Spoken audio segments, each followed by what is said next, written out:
ఈ లోకంలో మనుషులను ఎక్కువ నమ్మేవారిగా ఉంటారు.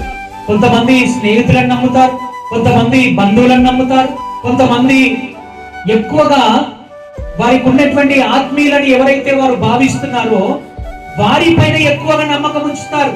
కానీ అలాంటి వారు ఏ సమయంలోనైనా నీకు కష్టం వచ్చినప్పుడు, నీకు బాధ వచ్చినప్పుడు ఏదో ఒక రోజు నిన్ను విడిచిపెట్టి వెళ్ళిపోతాడు తప్పకుండా. కానీ చివరి వరకు నీతో ఉండి నిన్ను నడిపించి, నిన్ను బలపరిచి జీవ మార్గంలో నిన్ను నడిపించేవారు ఎవరంటే ఆయన ప్రభువైన యేసుక్రీస్తు. ప్రియ దేవుని బిడ్డలారా, అందుకే దావీదు స్పష్టంగా మాట్లాడుతున్నాడు, నీవు జీవ మార్గంలో నీవు నాకు తెలియజేసినవు, నీ సన్నిధి సంపూర్ణ సంతోషము కలదు, నీ కుడి చేతిలో నిత్యము నాకు సుఖము కలదు.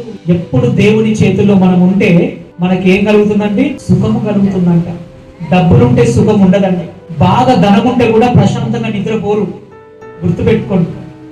ఎక్కువ ఆస్తిపాస్తులు ఉంటే కూడా ఆ టెన్షన్, ఆ డబ్బులు అరే ఉన్నాయో లేవో, అక్కడ డబ్బులు దాచిపెట్టుకున్నాను, వారికి డబ్బులు ఇంట్రెస్ట్ ఇచ్చాను, చాలా మందికి అప్పులు ఇచ్చాను, మరలా వాడు అప్పులు నాకు కట్టడా.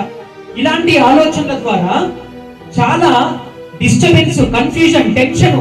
అంటే డబ్బులు బాగున్న కూడా నిద్ర సరిగా పట్టది. ప్రియ దేవుని బిడ్డలారా, ఎక్కువ ధనం ఉంటే కూడా శాంతిని కోల్పోతున్నారు, సమాధానాన్ని కోల్పోతున్నారు, ఆరోగ్యాన్ని కోల్పోతున్నారు.